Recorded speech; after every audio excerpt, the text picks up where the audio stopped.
তোমাদের প্রত্যেকে আবার আমার ইউটিউব চ্যানেলে স্বাগত। আজকের ভিডিওতে আমরা অ্যাপোলোনিয়াসের উপপাদ্যটি প্রমাণ করে দেখব।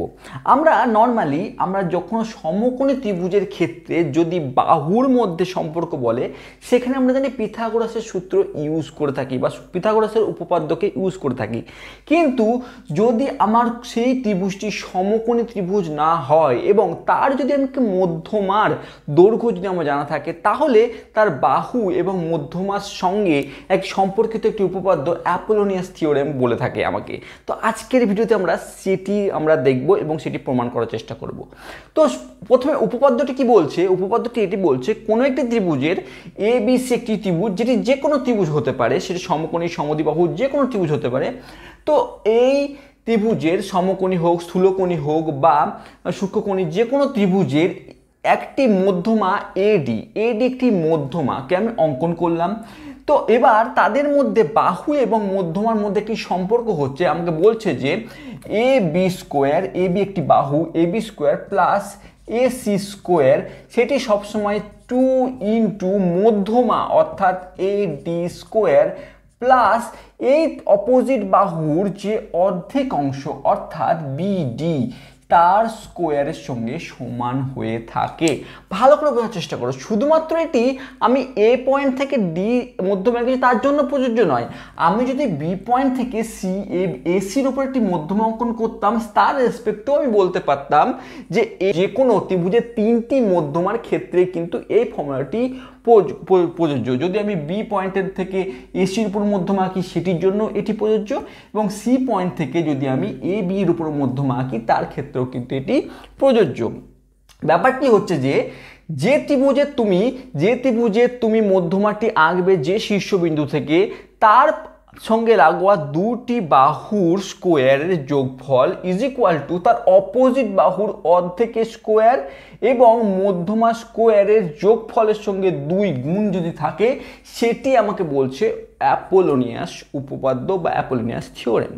এটি আমরা কোঅর্ডিনেটস জিওমেট্রিতেও প্রমাণ করেছি ক্লাস 11-এ, কিন্তু মাধ্যমিক লেভেলে আমরা শুধুমাত্র পিথাগোরাসের সূত্র ইউজ করেও আমরা করতে পারি। আমরা পিথাগোরাসের সূত্রকেই ইউজ করব, যেটি আমরা প্রত্যেকে প্রমাণ করেছি এবং সেগুলি আমরা জানি। এবার আমরা এখানে পিথাগোরাসের সূত্র ইউজ করতে গেলে আমাকে একটি সমকোণী ত্রিভুজের দরকার হবে, নাহলে আমি কী করে ইউজ করব? কারণ পিথাগোরাসের সূত্র শুধুমাত্র সমকোণী ত্রিভুজের ক্ষেত্রে প্রযোজ্য।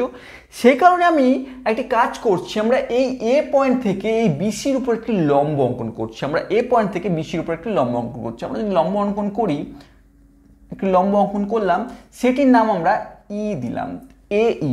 আমরা একটি লম্ব অঙ্কন করেছি, ঠিক আছে? AE একটি লম্ব আমরা অঙ্কন করেছি। এবার এই লম্ব অঙ্কন করার জন্য আমরা এখন 3টি ট্রায়াঙ্গেল কিন্তু পেয়েছি। এই AEC মানে এই ট্রায়াঙ্গেলটি একটি পেয়েছি, ঠিক আছে? আবার একটি ট্রায়াঙ্গেল পেয়েছি, দেখো এই ছোট্ট একটি ট্রায়াঙ্গেল ADE, এই ছোট্ট একটি ট্রায়াঙ্গেল আরেকটি পেয়েছি। তার সঙ্গে সঙ্গে আরেকটি ট্রায়াঙ্গেল পেয়েছি ABE। তাহলে 3টি আমরা এখন সমকোণী ত্রিভুজ কিন্তু পেয়ে গেছি। এইটি ড্র করার জন্য আমরা BCর ওপর AE একটি পারপেন্ডিকুলার বা লম্ব কিন্তু অঙ্কন করাতে আমরা 3টি সমকোণী ত্রিভুজ কিন্তু এখানে পেয়ে গেলাম, তাই না? প্রথমে ত্রিভুজ AEC একটি সমকোণী ত্রিভুজ AEC, যেহেতু এই কোণটি 90 ডিগ্রি, ঠিক আছে? তো আমরা এই ত্রিভুজের ক্ষেত্রে ত্রিভুজ এর আমরা যেহেতু এটি সমকোণী ত্রিভুজ, এখানে আমরা পিথাগোরাসের সূত্র ইউজ করতে পারবো, মানে অতিভুজ স্কোয়ার সমান সমান লম্ব স্কোয়ার প্লাস ভূমি স্কোয়ার। তাহলে এই ত্রিভুজের ক্ষেত্রে অতিভুজ হচ্ছে AC, তাহলে AC square is equal two আমি লিখতে পারি EC square plus AE square, আমরা এটি লিখতে পারি। এবার ECকে আমরা লিখতে পারি DC মাইনাস DE। ECকে আমরা লিখতে পারি, আমরা লিখছি কেন? কারণ আমরা পরে এটি প্রয়োগ করব, কারণ আমরা এই পুরো বাহুটি দরকার আমাকে BD বা DC, দুটি তো সেম, কারণ এটি মধ্যমা হওয়ার জন্য BD is equal two DC হবে। তো আমরা সর্বপ্রথমে কি করছি, EC স্কোয়ার প্লাস AE স্কোয়ারকে আমরা ECকে আমরা এটি মাইনাস এটি আকারে লিখতেই পারি, কারণ এটি পুরোটি যদি DC হয়, সেখান থেকে এইটুকু মাইনাস করলে আমি EC পাবো। তো ECকে আমি লিখছি DC মাইনাস DE তার square plus A E square. এই অবস্থা আমি 1 নম্বর সমীকরণ রেখে দিলাম। 2 নম্বর, আমরা এই ট্রায়াঙ্গেলটি দেখছি A B E, triangle A B E. এখন বড় ট্রায়াঙ্গেলটি এ বি ই, এই ট্রায়াঙ্গেলের ক্ষেত্রে লক্ষ্য করে দেখো যে এই ট্রায়াঙ্গেলের ক্ষেত্রে আমরা সমকোণী ত্রিভুজ, এটিও একটি সমকোণী ত্রিভুজ, আমরা অতিভুজ হচ্ছে A B square is equal to ভূমি হচ্ছে বিই, এই বিই প্লাস এ ই তার স্কোয়ার। এবার দেখো বিইকে আমি বিডি প্লাস ডি আকারে লিখতে পারি, তোমরা সেটি লেখার চেষ্টা করছি, বিডি প্লাস ডিই তার square plus A E square. আমরা এই বিইকে বিডি প্লাস ডিই এই আকারে আমরা লিখলাম, আমরা এটি লিখতেই কিন্তু পারি। এবার আমরা নেক্সট আসছে ছোট্ট ত্রিভুজটির ক্ষেত্রে। এই ছোট্ট ত্রিভুজটির ক্ষেত্রে মানে এ ডি, এই ত্রিভুজটি একটি সমকোণী ত্রিভুজ, তাহলে ত্রিভুজ এ ডি ই এর এখানে এটি হচ্ছে তার অতিভুজ, অর্থাৎ এ D square is equal two A E square plus D E square. ঠিক আছে, এটি আমার 2 নম্বর সমীকরণ, এটি আমার 3 নম্বর সমীকরণ থাকলো। আমাকে কি করতে হবে, A B square left hand সাইডে কি আছে, A B square plus AC square বের করতে হবে, এটির সঙ্গে সমান। তাহলে আমি সর্বপ্রথমে আমি এখান থেকে স্টার্ট করি, A B square plus AC square. তাহলে এ বি স্কোয়ার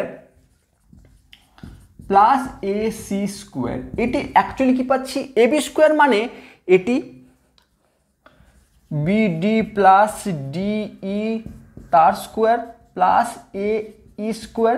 আর এসি স্কোয়ার মানে কি পাচ্ছি, এসি স্কোয়ার মানে পাচ্ছি আমি ডিসি মাইনাস ডিই তার square plus A E square. আমরা কিছু করিনি, আমরা 1 নম্বর ও 2 নম্বর থেকে এ বি আর এসির ভ্যালুটা পুট করেছি।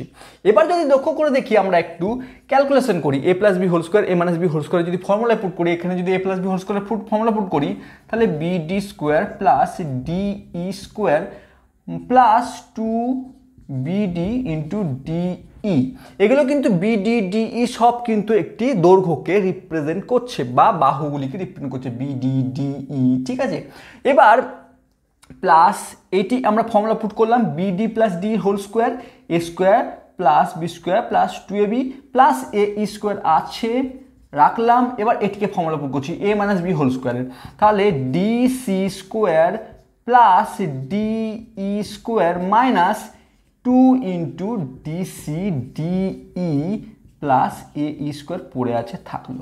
এবার দেখো 2BD ডিই 2BD, দেখো 2BD ডিই আর ডিসি ডিই, এখানে দেখো বিডি আর ডিই পার্থক্য হচ্ছে এক্ষেত্রে বিডি এবং এক্ষেত্রে ডিসি আছে। অ্যাকচুয়ালি দেখো এটি যদি মধ্যমা হয়, এডি যদি মধ্যমা হয়ে থাকে তাহলে আমার বিডি সবসময় ডিসির সঙ্গে সমান হবে। তাহলে আমি এর যে ভ্যালু ডিসির ভ্যালু আমি বিডির সঙ্গে সমান, অর্থাৎ এই দুটি কিন্তু কেটে যাবে, তাই না, কেটে যাবে। এবার আমরা প্রত্যেক জায়গায় যদি ডিসি থেকে থাকে সেগুলোকে আমরা বিডি নিয়ে চলে আসছি, কারণ ডিসি সমান সমান বিডি। এখানে তো আমরা করে দিলাম, আমরা ক্যালকুলেশন করে দেখতেই পাচ্ছি যে BD is equal two DC হয়ে যাবে, তাহলে এই দুটি কেটে যাবে। এবার বাকি অন্য জায়গায় যদি ডিসি থাকে তাহলে আমরা বিডিতে নিয়ে যাই। ঠিক আছে, এবার তারপর দেখি বিডি স্কোয়ার যেরকম আছে থাকলো প্লাস ডিই স্কোয়ার যেরকম আছে ডিই স্কোয়ার থাকলো। এবার পরের লাইনে কি আছে, এ ই স্কোয়ার যেমন আছে থাকলো, পরে ডিসি, এই ডিসির জায়গায় আমরা কি লিখতে পারি, বিডি স্কোয়ার প্লাস আবার ডি আছে plus DE square plus A E square. কতগুলো টার্ম পেলাম, 1 2 3 4 5 6। দেখি ভালো করে কি, বিডি স্কোয়ার দুটি বিডি স্কোয়ার আছে প্লাস ডি স্কোয়ার দুটি ডি স্কোয়ার আছে প্লাস এইও দুটি আছে, তাহলে 2AE স্কোয়ার।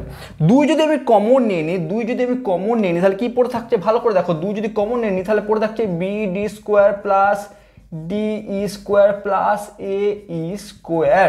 এবার লক্ষ্য করে দেখো, আমি 3 নম্বর সমীকরণে A square plus D square কি পেয়েছি, AE square plus D square, এইটুকু অংশ কি পেয়েছি এ ডি স্কোয়ার, আমি এখানে পুট করে দেবো using 2 into B D square plus এই জায়গাতে আমি এটি এ ডি স্কোয়ার পুট করে দিচ্ছি, তাহলে পেয়ে যাচ্ছি কি 2 into B D square plus A D square. অর্থাৎ আমরা প্রমাণ করে দিলাম যে কোনো একটি ত্রিভুজের মধ্যমা এবং সেই ত্রিভুজের বাহুগুলির মধ্যে যে সুন্দর একটি সম্পর্ক সেটি হচ্ছে বাকি দুটি বাহুর বর্গের যোগফল সমান সমান 2 ইন্টু মধ্যমা স্কোয়ার প্লাস অপোজিট বাহুর অর্ধেকের স্কোয়ারের সঙ্গে সমান। ভালো করে লক্ষ্য করে দেখো, আমরা কিচ্ছু করিনি, আমরা শুধুমাত্র একটি লম্বকে অঙ্কন করেছি এ ই, এবং সেই লম্বকে ইউজ করে আমরা তিনটি সমকোণী ত্রিভুজের কথা ভেবেছি এবং সেখান থেকে আমরা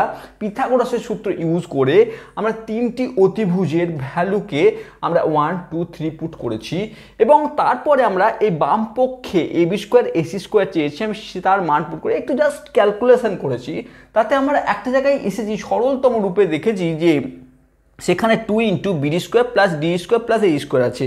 তো আমরা এ স্কোয়ার প্লাস ডি স্কোয়ারের মান আমরা 3 নম্বর সমীকরণ পেয়েছিলাম এ ডি স্কোয়ার, সেটিকে আমি পুট করে দিয়ে আমি এই থিওরেমে কিন্তু প্রমাণ করে ফেলেছি।